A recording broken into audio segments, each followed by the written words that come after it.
Hey everyone, welcome to Dad Casual, where full-time dads and casual gamers come together to discuss everything we love about the games we wish we had more time to play. Thanks for being here.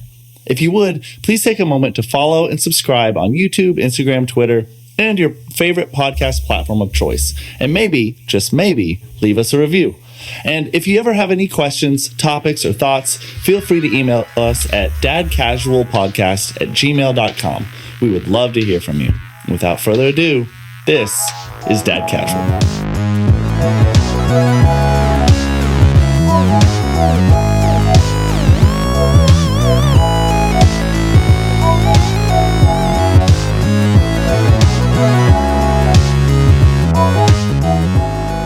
Hey, welcome back to episode 17. I can't believe it, of Dad Casual, or unless it's your first time here, we're super thankful that you guys have joined us.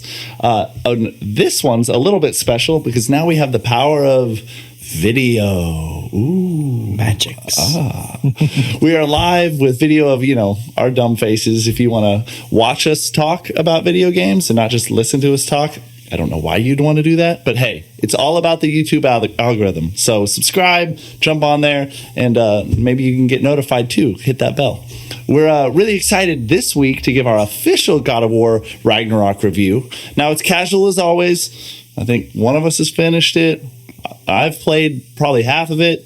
Preston hasn't played any of it, but he's going to talk a lot about it anyway.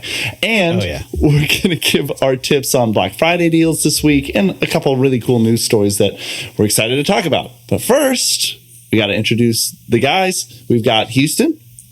I've never seen a camera before. This is weird. Yeah, he doesn't know what cameras are. And we've got Preston. What's up? It is weird being on this side of the camera for sure. Yeah, for sure. Yeah. So we all do video production. Now, we went back and forth of should we go in person and make this look really dolled up and sweet. But ultimately, I think we kind of are still going with our webcams and phone cameras, and just because it's easier and we're dads and we can't even get together if we wanted to. Done is better than perfect, ladies and gentlemen. Oh, man. I've had to accept that as a life rule. I didn't want to, but yeah. Anyway, how are you guys doing? Wonderful. Yeah. I played video games this past week. So. Oh my gosh, me too. Same. It's been fun. It's been a great time for video games this past couple of weeks, for sure. Yeah. What you guys been playing? For me, it's not been games. It's been video games. Just a single one. Yeah, same. Singular. I've even skipped out on jumping in on, Call of Duty nights and Fortnite nights and all the other things. Fortnite nights. Ragnarok. But what about you guys?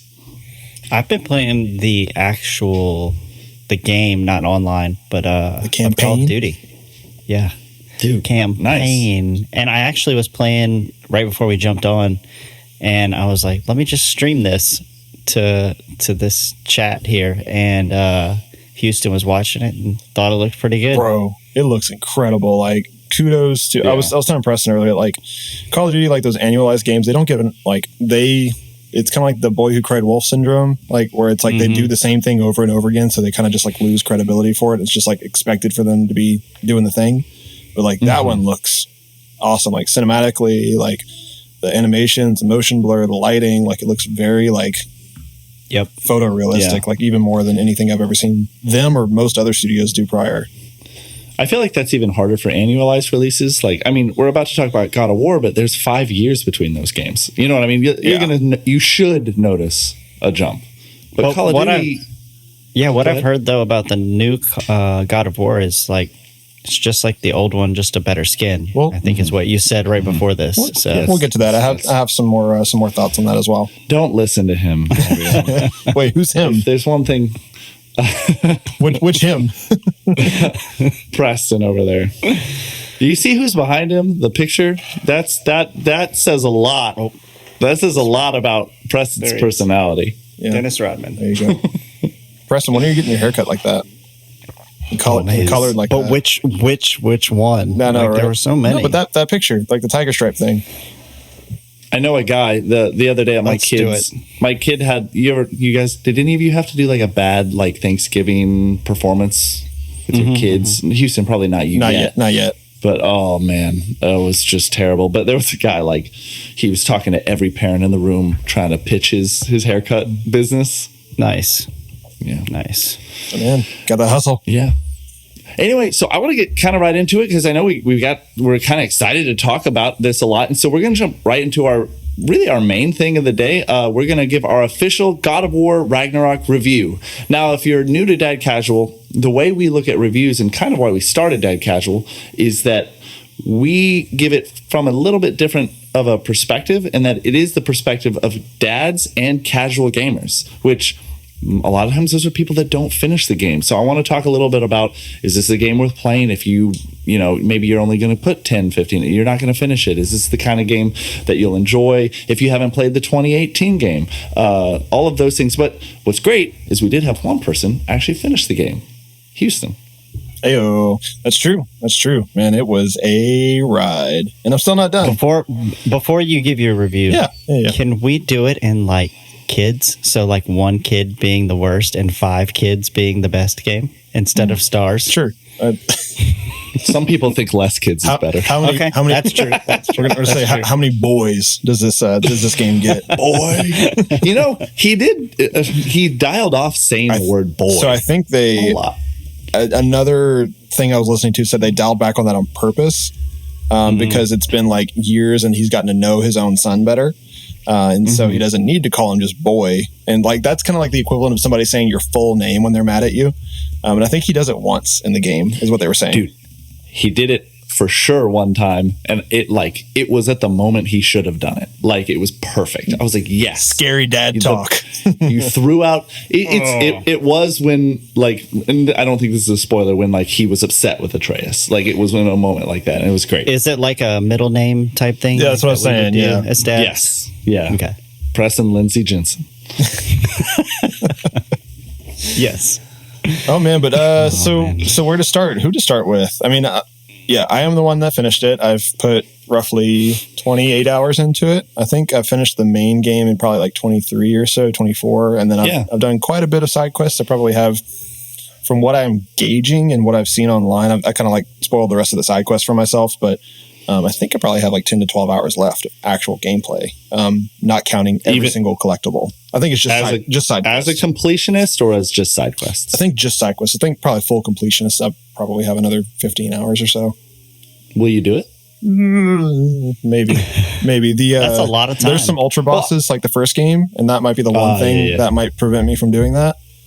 Yeah, that's true. You could always, drop the difficulty down, or there's some builds that make it a little bit easier. I've been really experimenting with that, and I really like that. Something I don't know if we talked about this last week, but something I really like about the game is as far as like gear and equipment goes. And again, we are trying to keep this as spoiler free as possible.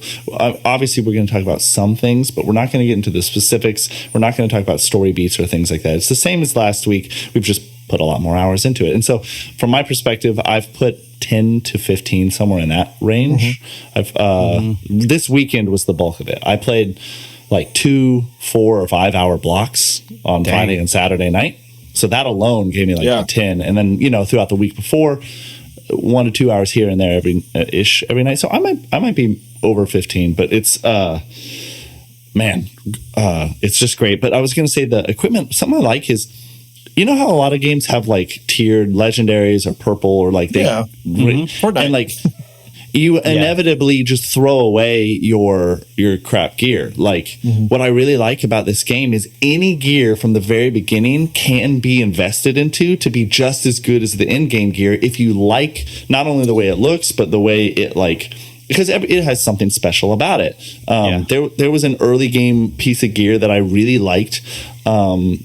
It had an ability that I was like, oh, that is super useful, and I didn't want to lose it, even though I got better gear. So I didn't equip the better gear. I just upgraded what I had for a while, and I really like that. I do like that you can. Another quick thing about that, you can sell pretty much any piece of at least armor, and probably like weapon attachments too, and then you can just buy them back. So if you need like money right there to upgrade something, you can just hawk everything and then buy it back later when you get some more money, which is cool. Yeah. So if you're a completionist, and you want to just beat the game, you can just do that. Do you guys think it will still be in competition? Houston, you finished it, and Andy, you're probably halfway through it. I would guess. Me and Houston were talking before this. He thinks halfway. Do you think it's still the contender for Game of the Year versus like Elden Ring? Yeah, I can get into like my actual thoughts now, if that's cool. Like, I know we're kind of jumping around a little bit, but yes, without a doubt, 100%, this is one of the best games ever made. Okay. Like, I don't think anybody has room to refute that. I think most outlets gave it a 10. And a very select few, including GameSpot, which I was kind of disappointed, gave it a 9. So the biggest, for me, I'll just go out right out and say it. I'll give it 5 boys out of 5. Yeah, you obviously like it all the way. I could not put this game down. I think I skipped one night in a row out of like 12 that I took to beat it. You were playing every night. Every night, man. It was like a really good movie series that you just want to binge and binge and binge. And that's just what I did with it. That's one of the highest compliments I can probably pay it, is that I was saying this last episode. It's like I was always ready for the next fight, but then I was equally ready for the next story beat. And so it was just that, like, okay, do I need to sleep right now? Do I need to play more game? Do I really want to enjoy more of this? But like, you obviously can't. I mean, took 27 hours to beat it, so I literally couldn't have done it in a day. So you do have to pace it out a little bit. It is a very rich, like chewy, thick story with a lot of character involvement, a lot of character development across the entire cast in the whole game. It's not just Kratos and Atreus like it was in the last game. Right. There's a lot of, well, it's not really humanality. It's just a lot of personality and character being added to a lot of people very quickly. And you grow to like really kind of like invest yourself in this story. And so, yeah, it's an incredible game. So what I think Preston had touched on this earlier. So it is not a PS5 game. And the more I play it, the more I see that. And so from the ground up, I think they had decided that this is a continuation of the PS4 2018 God of War game. And they want to be able to offer it to that same demographic of people that own PS4s, even base model PS4s. And so while there have been improvements to the systems, to the gameplay, a little bit to the graphics, I would say not monumentally different, but they did perfect what they were able to do in the first one. So they took all of their notes, they took all of their things about like, okay, let's do these textures here, let's do these shadows like this, let's make Kratos move this way, let's make him a little bit more fluid, let's do this with this this extra mechanic, and just really tighten it all up to serve the story better and to serve the enjoyment of the game better, not necessarily to reinvent it, because they already reinvented God of War in 2018. Right. And so they didn't want to reinvent it again because this game would have taken 3 more years to develop. And so that's true. I watched Digital Foundry. If you haven't checked them out, they're great, probably the best source for like the analytical, like technical analysis of games, where they say like, all right, this game ran at 30 frames per second and only dropped 2 frames over the course of 1 hour, yada, yada, yada. And they said the PS4 base gameplay is just as good, like quality-wise and playability-wise, as the PS5. I don't even know how they did that. So the PS5, you get a 60 frames per second mode, which is definitely an improvement, and you get some upscaled resolution. But like the core way it looks and feels is almost the same. Like there are no frame rate drops or shudders or judders or anything like that. It's just locked to lower resolutions and slightly lower frame rates. So if you have a PS4, go for it. This game is made for you. If you have a PS5, great. That's the cherry on top. I feel like I'm talking a lot. No, you were the one that finished it. I wanted to kind of let you go for a little while. I agreed with all that. But yeah, so story's incredible. They really expounded upon the Norse 9 realms, where you get to visit everyone this time, not just 7 of them. That was cool. So yeah, I think it felt more like a full game because of that. Yeah, or it feels like that already, and you bounce back and forth. Yeah, so it's not, you're not just like doing all one area and then move on and all the next area. It's like little bits at a time. It's really cool. Yeah, so they called it like a hub and spoke type game, where it's like there's a hub world and then there's a bunch of spokes and then other hubs on the ends of those spokes. So like the 9 realms, you have a central place that you go to, and then you have the 9 realms to explore. And I think the last game you were stuck at like 7 of the 9 realms. So you actually have this like pseudo open world game, because each of these realms, at least most of them, are pretty big. with a couple of them being kind of more featured and being really, really fleshed out. Especially and one of them being insanely small. Correct. One of them being insanely small. But yeah, the playground that they give you in this game is bigger for sure. So they expounded on that. They did some really cool things with the combat that I won't spoil, but there's some really, really cool additions to the combat. Not only in feel, but in. Let's talk a little bit about just combat. Yeah. And it is tough not to spoil it. Yeah.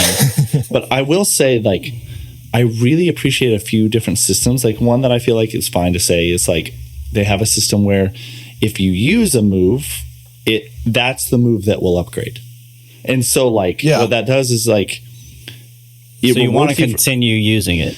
Well, but what it also does, you might max that move out, and then you might be like, oh man, I'm already, and so you might there is almost a bit of, if you like, I would argue if you like Street Fighters or like Tekken sort of things where there's like button combos and stuff, it's not that intricate at all. Like, it's not, I don't think it's complicated. But there are play styles. There are specific niches of play that you can get into. Like, if you really are into parries, there's a system for that. If you're really into evading, there's a system for that. If you're into shields, there's a system for that. If you're into like elemental damage, there's a system for that.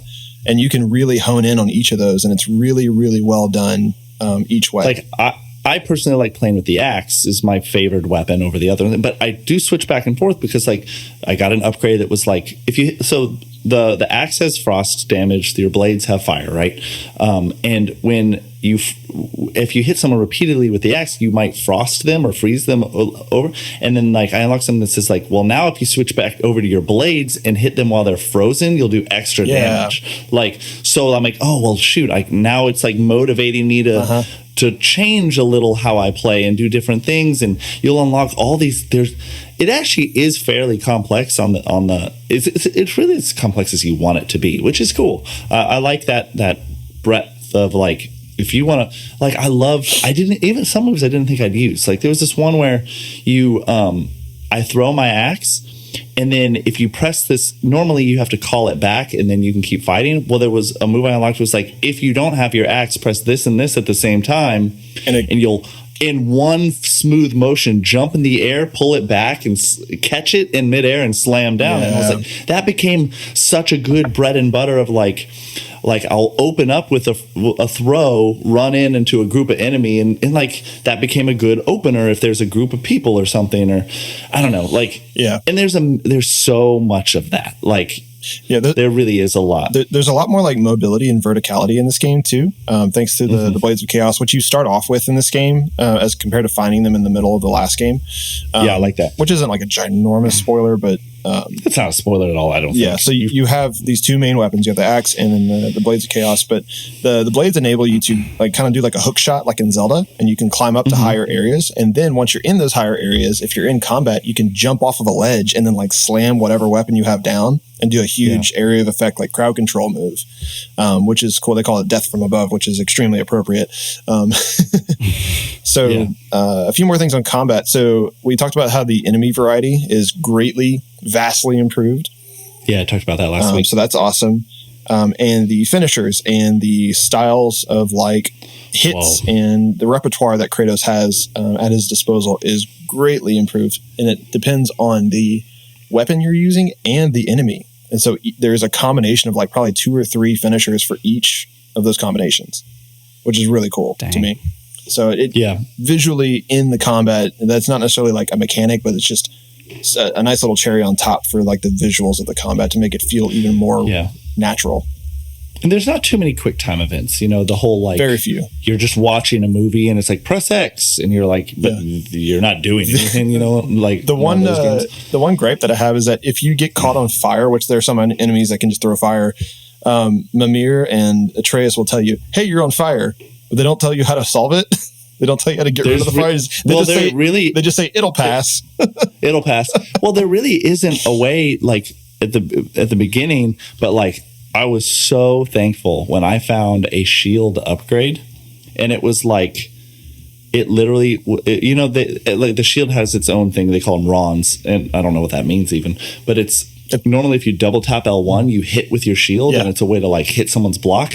And it said if you do that, you will cleanse poison, frost, fire, or any other status effect on you. And if you upgrade it, it explodes that status effect on the enemies around you. And that became like a utility because I was like, I hate when I'm frozen because I can't move, and now I can get it off really easy. And so, like, I'm sure I have that shield, but I hadn't seen that yet. But that's cool. It can be put on any shield. It's an upgrade. Oh, it's a rond. Shield. Okay, so it's like the little front part. Yeah. Mm-hmm. So, in spirit of not taking forever with this, I think we're going to do another episode, like, and do like a spoiler cast on this. But let's keep on moving. Yeah. So for the fans out there, definitely tune in. We're going to be doing a long, in-depth spoiler cast where we talk about everything from the game, and it's just going to be about God of War Ragnarok. Yeah, let's touch on a couple more things. So, like, performances. We had a lot to say about both Christopher Judge and Sony Santa Monica. You have to talk about now that you finished. Yeah, Freya. And excuse me for not knowing. Could you look up her name real quick? The actress. I think we definitely need to give her a shout out. Go ahead and talk about it. So Freya is this person who in Norse mythology is the wife of Odin, or was a wife of Odin, who is the mother of Balder, which is one of Thor's brothers, by nature of being Odin's son. And she plays a key role in the first game by bringing Mimir, one of your companions, back to life in the first game. And then she kind of Her name is Danielle Basutti, by the way. Yes. Thank you very much. So shout out Danielle Basutti for this amazing performance. But she gets a much bigger role in this game because at the end of the first game, there's something that happens. I probably won't spoil that because that's one of the bigger story points of the first game. But she's pissed at you for this game because of it. And then the whole game is like her, like not the whole game, but there's a large part of the game when it first starts, actually, that she's the opening like antagonist. Really, she comes and attacks you. And that's like in some of like the trailers and stuff. But she plays a huge part in this game, and the transformation of her character throughout the game and the emotion that she shows is definitely on par with Christopher and Sonny and a lot of the other cast. But I think we were saying that she definitely got snubbed for not getting a best performance nomination for the Game Awards. 100,000%. I said that before some of her best scenes, and then I saw her best scenes, and I was like, why? I mean, the actor who plays Loki, his name is Sonny. Sonny Suljic. Sonny Suljic. He, good job, but so far he has not done anything close to what Freya has done. Sonny's fantastic, and I think he fits the role really well. But there's something to be said about like seasoned actors. Yeah. Oh, I got to say this too about Ryan Hurst, who plays Thor. Yes, this Thor is unlike any Thor, like the Marvel Thor or any of that. He is so intimidating and intense. And I joked around how I was like, I feel like they wanted to get the actor who played Thanos, what's his name? Oh, Josh Brolin. Josh Brolin.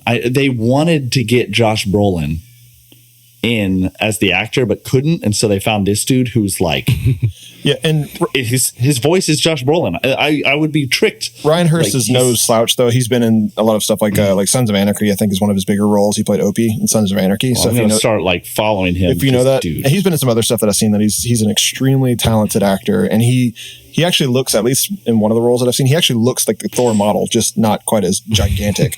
But yeah, he plays that like violent drunk character like super well, where he's like kind of soft spoken but then can get really scary really fast. He's just humongous, and he's also like 9 feet tall. Yes.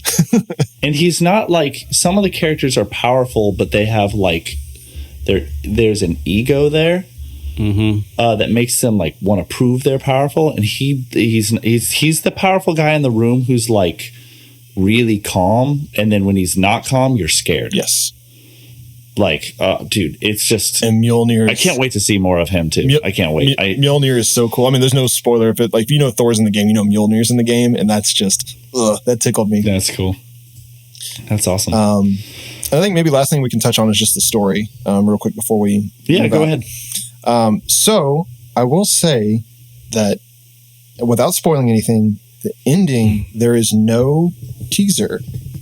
There's nothing to go on to, because they said before this game was released that it is a duology, that this would end in this saga, this arc, if you will end in 2 games, and they were true about that. I haven't found anything yet. Like I've looked up like what might be like spoilers for like the next game or whatever, if they do like a little teaser like they did in the first one, but I don't think that exists.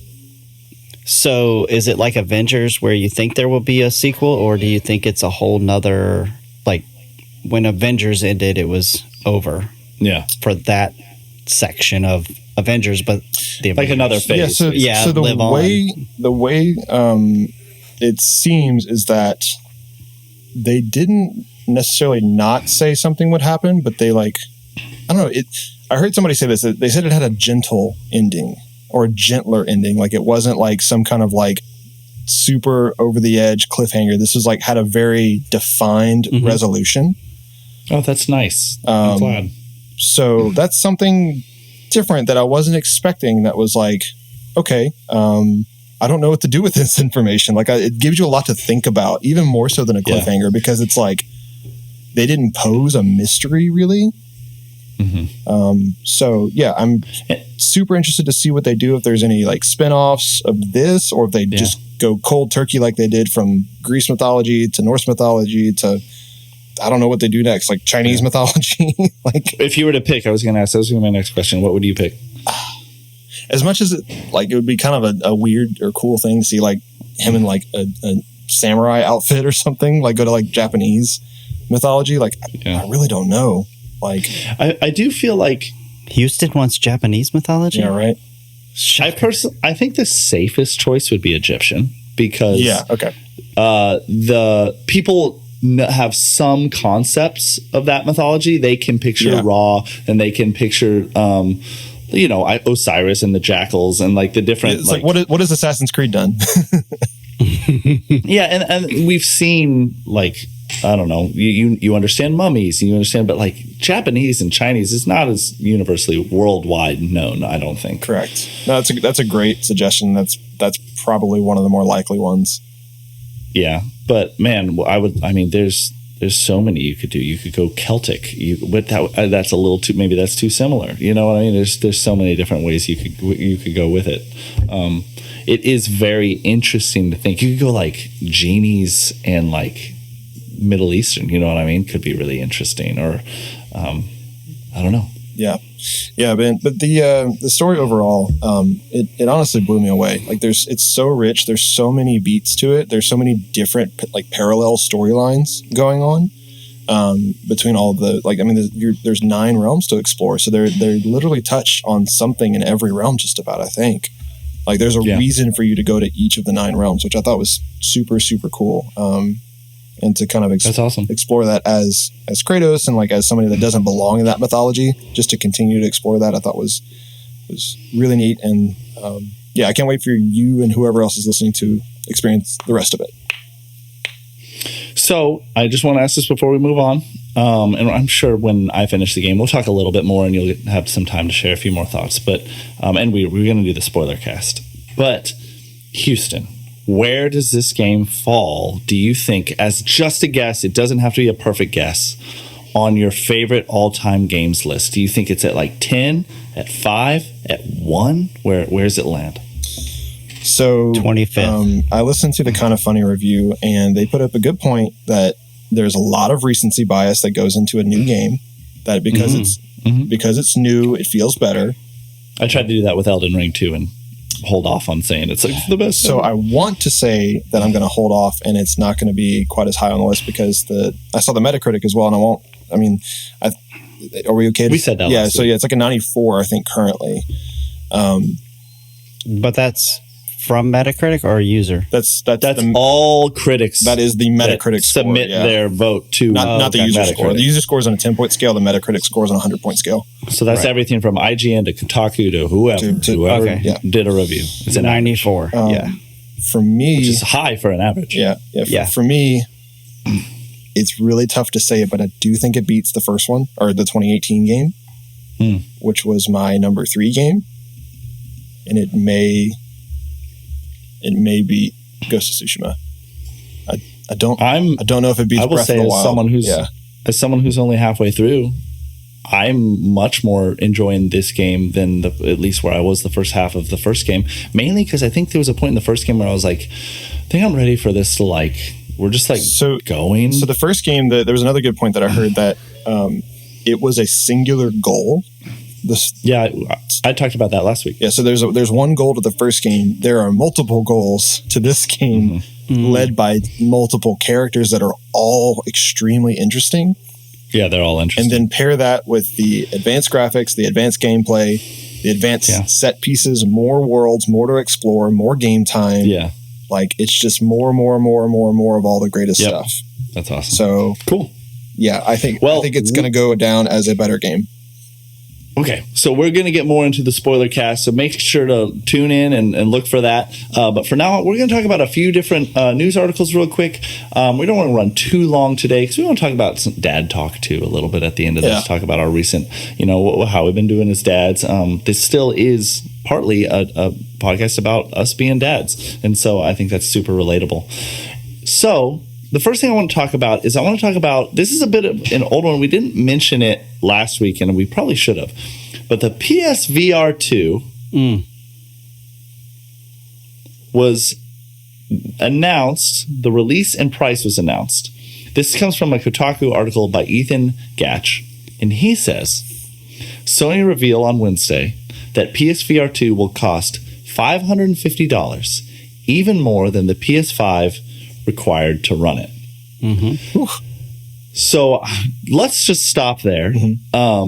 What do you guys think about the PSVR 2? Did you play the PSVR 1? Do you have any VR history? Let's talk about that. So, Andy, you had the PSVR 1, and I remember playing it at your house. For a hot minute. Yeah, you didn't have it long. 3 months, and then I sold it. Oof. Yep. But then I also played the Quest. To be fair, hold on. Before we move on, I sold it because I got motion sick, which not everybody does. I didn't hate the product. It was cool. Go ahead. It was really cool. But the Quest, hit my mic. What was it? The Quest 2? The Oculus Quest 2? Not the latest one. Yeah, the Oculus Quest 2 is the newest one. The Meta Quest. Now. Yeah. Yep. The Meta Quest. That started at $450 by itself? No, it's $250 right now. Now it is. I don't know what it started at. Because they just announced the Meta Quest Pro. Correct. That's not out yet, but it is. Yeah. It is announced. However, the PlayStation 5 or the PlayStation VR 2, has better specs than that one. Because it's not standalone. It actually is using the hardware of something. Correct. Well, okay, so on all the Quest before, and I don't know about the new one, you can use them standalone. Correct. Even the Quest 2, you could use standalone. Yeah, that was the biggest sell. However, not all the games. Yeah. And not all the graphics. And it was only 128 gigs or something like that. So you could only store some games. Yeah. I think that's a reasonably fair price, honestly, for what. Yeah, have you touched one of them before? The Quest 2s? Yeah. Yeah, they're cool. My aunt has one. I played it very recently, actually. That's besides the original PSVR, that's the only other experience I've had. So I guess on the lower end of VR. But it was fun. I played Moss, that mouse puzzle platformer. Oh yeah, game. yeah. It was actually really cool. It's very low res, but it tracks super well, and it actually does immerse you pretty well. And so for what it is for the price, I actually think it's a pretty cool product. But that's the only experience I have with VR. I've looked up other things and kind of know some of the price points and stuff, but that's about as far as I do think I got into it. Pretty crappy that the PSVR 2 doesn't come with a charging cable. That's a weird. What? I didn't even notice that one. Yeah, I read that somewhere for the controller. Well, because the headset is wired, but the controllers are wireless. Yeah. I just can't get away from, and I said this before we got on, and it's at $550, and I know, and you make a good point. Compared to other VR headsets, that's not a crazy price. But in a world where, one, it's more than the PS5 console, so who's the accessory to who? And then two, you were holding. No, go for it. Oh, okay. And then two, the way I'm people can't even get PS5 still. Yeah. You're releasing a major accessory for more than the console price when people can't even get the actual console, and some people can't even afford the console. And then I think like a lot of people who are into VR already have a PC. They already have they have something. I don't want to generalize too much, but I would assume that if you're into that kind of technology or that kind of gaming, and the PSVR to me has always struck me as the VR headset that, I've always wanted to try VR, but I don't have a gaming computer. I don't have the Quest was kind of the same way, right? You couldn't play all the games without the computer, but you could try some games. You could see what VR is like. And I still think of PSVR. I struggle with how they're going to be able to even financially. I'd love to see a year from now the attach rate, how many PS5 owners actually got a PSVR 2? Oh, it's going to be less than 5%. I think. Whoa! I think it's going to be that low. So there's a lot. I want to know their plan. Yeah, there's a lot of layers to this. All right, so VR. So if we start, the self-contained VR system is like a very rare thing. Like I don't think many of them exist besides like the Quest 2. I might be wrong in that, but VR traditionally is a device that is a peripheral for a PC and or a PlayStation, what have you. And so like, for example, like the HTC Vive or Vive, whatever, is like $800, but you need a gaming PC to attach it to. It can be wireless, but you need a gaming PC. The Oculus Rift, the previous product, like the more fully fledged one, required a PC. The PSVR 1, I don't know exactly the launch price, but it was probably $300 or $400, required a PlayStation. But the price points is really high. Like VR is still a fairly new tech. And in the gaming space. And so it does require like very fine like optics and processors and all these kinds, like it has to be like kind of its own little computer. So there is a really high price curve on it, but that's also because there's a very niche, small market for it compared to the rest of gaming.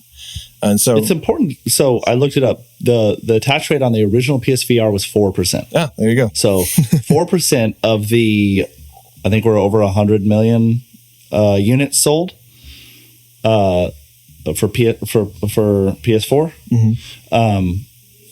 So I mean that's still 4 million. 4 million units. That's okay. So so Takashi over at Bloomberg.com said Sony plans to make 2 million units. That's their plan right now. That's conservative. By March of 2024. Actually, hold on. That's conservative if there were 100 million PS5s in the wild. There are not. They're not even. They can't even get that many out there. Right. So considering there's only 15 or 20 million, that's actually pretty aggressive at the moment. That's closer to 10%. Yeah. The other thing that I keep thinking about too is there's a vicious cycle with game development, right? Where if you have exclusives or you have games on a system, like why would a third-party developer be like, yeah, I'm going to spend a ton of resources making a game for this product, and I'll be like, why? Like there's not enough users out there to buy the game. Like they're not going to make the game, but then if there aren't any games, no one's going to buy it. Yeah. You somehow need both simultaneously. And there is one killer app coming out. There's the Horizon Horizon Forbidden West. I think it's called Call of the Mountain. Call of the Mountain. Yeah. They have one, and I'm like, yeah, but so me buying a PS5, for example, at the time 2 years ago, there weren't a lot of games for it, but I had faith that the big games were coming. Yep. Do you guys have faith that more big games are going to come for this thing? For the VR?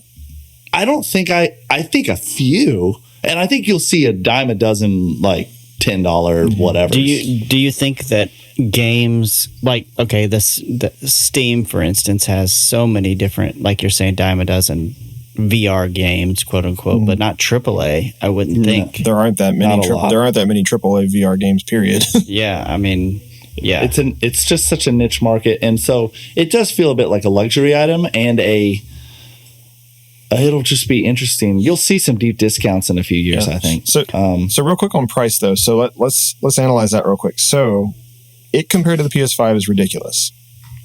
I agree with that statement. I think if you're going to make an accessory, putting it at over the price of the brain I don't know if they're saying it's an accessory though, right? You can't use it without it. I mean, you can't use it without It's a peripheral. Yeah. It's not standalone. Yeah. I don't know how it's not an accessory at that point. So yeah, I guess the Quest 2 is at the far end. That's the actual outlier in all of this. But that's because it's because it's Facebook. And Facebook, and they can argue it's not an accessory because it's a product. You can just buy this, and it is, and it does function. I've played it; actually works really well. Yeah. Mm-hmm.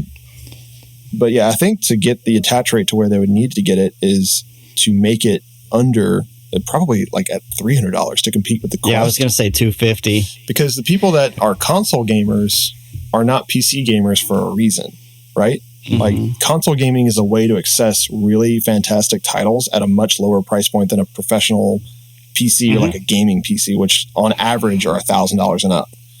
Yep. So yeah, that's just an interesting thing. And then when you have like things like the HTC Vive and the MetaQuest Pro, which is self-contained, but it's $1,500, and the HTC Vive requires at least probably a $700 or $800 computer attached to it to play it. It's very interesting that PlayStation even approved the development of this. I mean, they were sitting on a thing and they go, man, we sold 100+ million PS4s and had only a 4% interest of those users in PSVR. Let's definitely make it. Well, that's why I'm asking. I'm wondering if there's a roadmap for them in their brains that's, not public yet or whatever. Yeah. That's like, oh, we have AAA VR ready to go. Not ready to go, but in development or whatever. Or someone else is already working with them, Rockstar, some Blizzard, or not Blizzard really, working with PlayStation only right now. But you know what I mean? Sure. Like somebody big that's like, yeah, it's gonna throw out these games that are like incredible. Like I really want to get VR just for the super hot Beat Saber, NFL quarterback, those games alone. Yeah. But like Houston said, I can go get a Meta or whatever they're called. Yeah, and the PSVR is going to like outperform the pants off of the MetaQuest 2. But I think like... Oh, yeah. Yeah, 100% the MetaQuest 2. The new Meta... Not the Pro. Not the Pro, the Quest 2.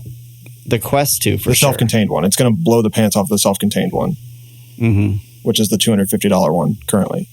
But I think the first one may have been a way for them to kind of like test the waters, kind of dip their toe in a little bit. And I bet the price is so ridiculous, even on the first one, because they're not losing money on this. They lose money on consoles, just like Xbox does. I bet you the peripherals, that's how they make their money. Well, that's even been said. Like peripherals is a way for them to make their money, just like games are. So I bet that this cost is like if the same profit margin were applied to the PlayStation 5, it would probably be like $700. I don't know where you guys think. I think that it won't outsell the MetaQuest at all. Perform. No. Perform. Gameplay experience.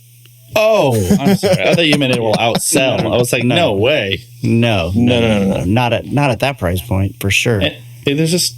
Yeah, it's too small. It's a niche product sold to with this few PS5s out. It's almost like a niche console too. Like at this point, because there's just not enough people on it. There will be, and maybe they're looking towards the future. I'm just worried about third-party development and people making games for this thing. The Oculus Quest you can get for $250. Yeah, Black Friday. Anyway, that's crazy. All right, so I do want to move on. I know it's Black Friday week, so I wanted to quickly just talk about some Black Friday gaming deals here at the end of the episode. I think it would be kind of cool just to quickly run through just some things that maybe stood out to you guys. There's some pretty great links if you guys go to IGN, GameSpot, all the major games people, as well as, of course, you can go to Best Buy and Amazon and Target and all of those. But you guys want to talk about a few that stood out? Any you're thinking about grabbing? Oh man, the PlayStation DualSense on Amazon for $49. Any of the colors? Any color. That's any color. Those are normally $70. $75. Yeah. So it depends. Like just the white one, I think you can get for 70 or 65 even. But the colored ones are more. Yep. Yeah. Yep. Yeah. So that's a deal. Oh gosh. I think I might grab one. We have two controllers, but it's me and my two boys, and so sometimes we all want to play. The Marvel games and the Spider-Man games are pretty severely discounted. Those are fantastic games. If you haven't played any of those yet, Gotham Knights.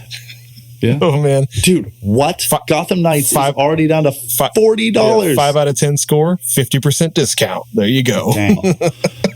Okay, listen, you didn't have to. Dang. You didn't have Mr. Freeze over here iced him. Oh man. I'm so. And I had to. Come on. Cyberpunk's only $29.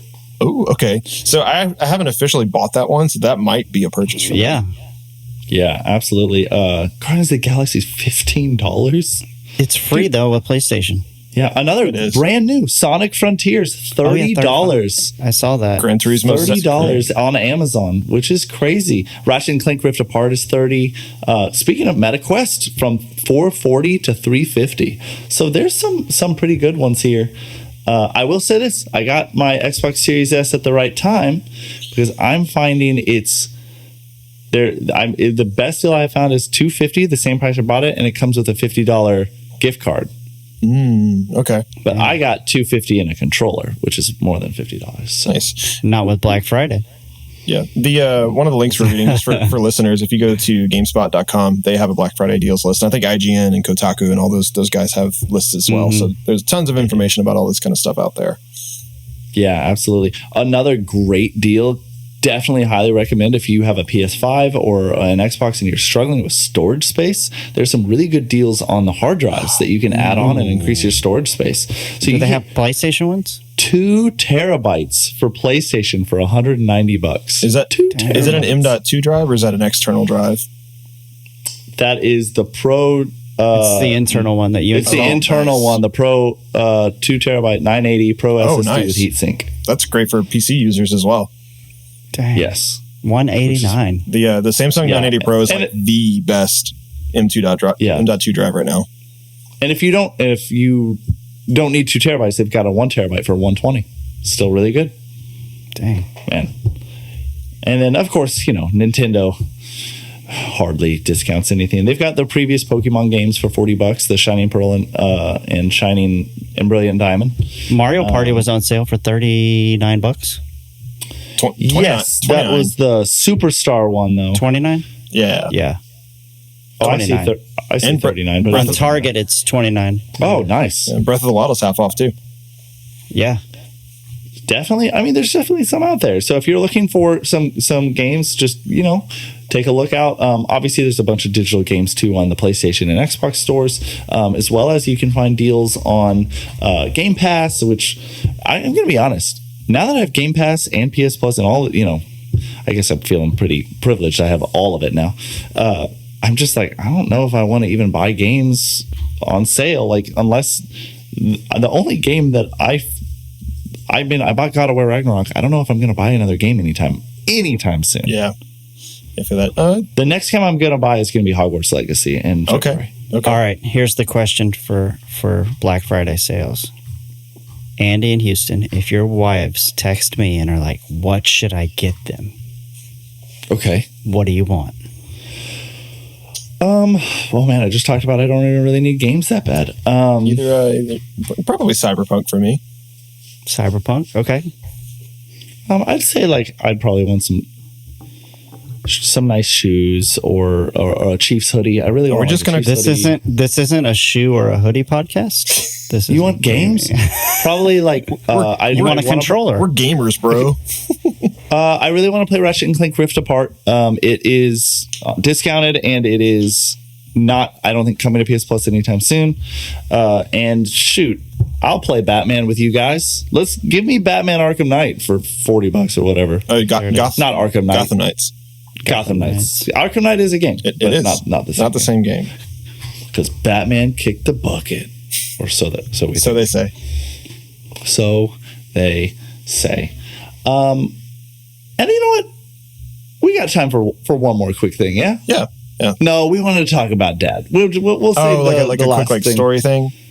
Yeah, let's talk a little bit. I did want to talk a little bit about us being dads. I don't want to go too long this episode. So, how are you guys doing? It's the holidays. You guys have Christmas shopping to do. Your kids are getting out of school. Oh yeah, y'all doing all right? Yeah, man. I am by myself tonight and tomorrow because my wife went up to Arkansas to go visit some family, and I will be flying out to meet them on Wednesday evening because I am out of time off right now.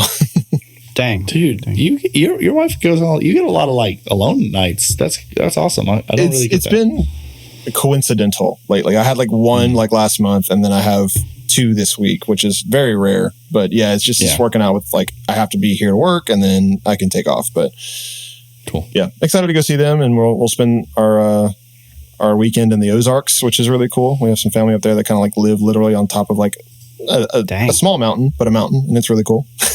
Yeah, I love the Ozarks. I mean, I'm from Missouri, so nice. I know them well. And are you going to be in Arkansas, or are you going to be in Missouri? Arkansas, Hot Springs. I know Hot Springs. That's cool. Mm-hmm. Very, very cool. That's cool. What about y'all? Yeah, we are chilling here for the holidays, both holidays, Thanksgiving and Christmas. We're just staying in town, which is awesome. I'm happy not to travel this year. Something really cool happened randomly this weekend. Late last week is Rhett. We go to Target every week for groceries. And what usually happens is we walk in, we get him a cake pop, and then Mom goes grocery shopping, and me and Rhett go tour the toys and electronics. So we break off and we do our thing, and then we meet back when we're checking out. Well, he wanted to try a board game. I know it's not a gaming. Okay. Well, we have video now, so you can see right behind Andy's shoulder. Games. So I'm gonna pan smoothly. He's got a couple. Such a smooth pan. You're such a pro. That was so smooth. Pro videographer over here. I had to unclip it.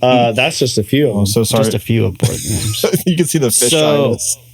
Rhett saw a game called, what was it? Chomping Charlie, and it's this easy game where you just roll a dice. It shows you a color or a rainbow of acorns, and then you stuff this chipmunk full of acorns, and then it explodes, and you got to pick them all up real fast.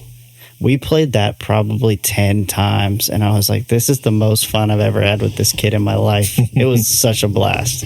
So, yeah, it was pretty awesome. Very cool. That's awesome.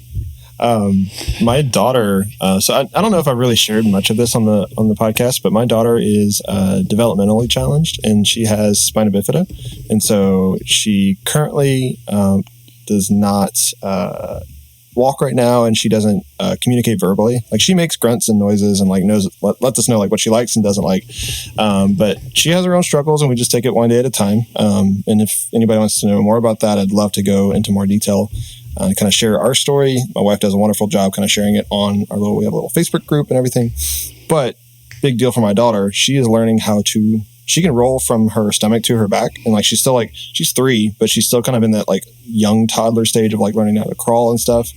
But she learned how to go from her back to her stomach this week, which is like a really big that's awesome deal. Dude, that's so cool. And we've been working on that for like literal years now. Like, it's like, like a typical kid would probably be able to do this at like 1-ish. I think, and I don't really have a scale for like, oh, my kid should be walking by this time, or my kid should be talking by this time. Like, this is my first kid, and this is what I've been given, and so we love her, and that's what we do. But she's awesome, and she goes at her own pace, and we kind of take that with her, and it was just kind of cool. And my wife kind of got like choked up when she did it, and because like it was just like it was a cool thing. It was like a happy thing. So that's been a recent like neat thing that happened in our family. That's really cool. That's awesome. Cool win for me, and I don't know if I actually talked about it, is Lily, my 1-year-old, is walking now, finally. Yeah. Which is awesome. Nice. Like, not just like, kind of. She's like walking. Super mobile. That's all. Last time I saw her, bro, she was like in a bassinet still, I think. Jeez. That flies by. She's just the best. She's just at that age, and Noah and Riley were both at that age at one point where they're just cuter. They're just cuter. 1-year-old. They're not sassy. They don't talk back, but she's just great. It's fun. These are fun days. My struggle recently was that it was her though too, is that she actually has been kind of sick lately. We've just been fighting. We couldn't figure out why. She threw up at her daycare. I had to pick her up, and then she stayed at home with me while I tried to work, and unsuccessfully didn't didn't really do much to get a lot done. But luckily, it's been kind of slow. And but then I sent her back, and she threw up again. I was like, she didn't throw up at all with me. I didn't know what was wrong. Was it the food? Turned out she had an ear infection. Ooh. And I don't know if just me at home, what was different, but she Bummer. I got her on antibiotics, and it's been 2 days, and she's back to her normal cheery self. Nice. That's awesome. And so I didn't even know you could throw up from an ear infection. Like a balance thing, maybe? Like an equilibrium? Like Maybe a balance or pain. Yeah. Like it just hurt so bad she threw up. It's just making her nauseous because she'd only throw up after she ate too. So she probably just had a full belly and was like, oh, and then just we've all been getting not over something specific as that, but like just the seasonal crud. We've had it for like same weeks now. Like I've just got over it a couple days ago, fully. But like, and she had that too. Like it's just, and everybody kind of went through that. And like not COVID, not whatever. It's probably just a cold or an upper respiratory infection. It's just been not fun for everybody lately. Yeah. But those are hard days, and of course this week she's better now, but the boys are out of school. She has daycare still, but they don't have school, so they're home. Oh, man. And so I'm like, I went straight from one kid at home to the other kids at home, and just trying to enjoy it. There's my dad tip for the week. Just enjoy what you've been thrown at you. I think we all had to do that during COVID too. We got to see our kids a lot more, which I know sometimes is hard, but it's so cool too because I get to, she's walking and smiling and just, I don't know, I'm getting extra time with her, and I just need to be grateful. I enjoy throwing things at you, Andy. Same. Is that's what you meant, right? Thank you. Enjoy throwing things at you. I'll catch them. Gotcha. I'll catch them. It's practice. You can dodge a wrench. You can dodge a ball. All right, y'all. Thank you so much for joining us. This has been Dad Casual. We have a episode every week, but again, stay tuned for that extra bonus episode where Houston and it'll probably be after I finish the game, which it might be 2 more weeks. So it'll come eventually, but we'll do that in-depth spoiler review. Only spoilers, all the time. But make sure to subscribe, hit that like button, give us a review, send us an email at dadcasualpodcast@gmail.com. We're always here, and we're here on every social media platform too. Thank y'all. We love y'all, and we're out. Later. Peace.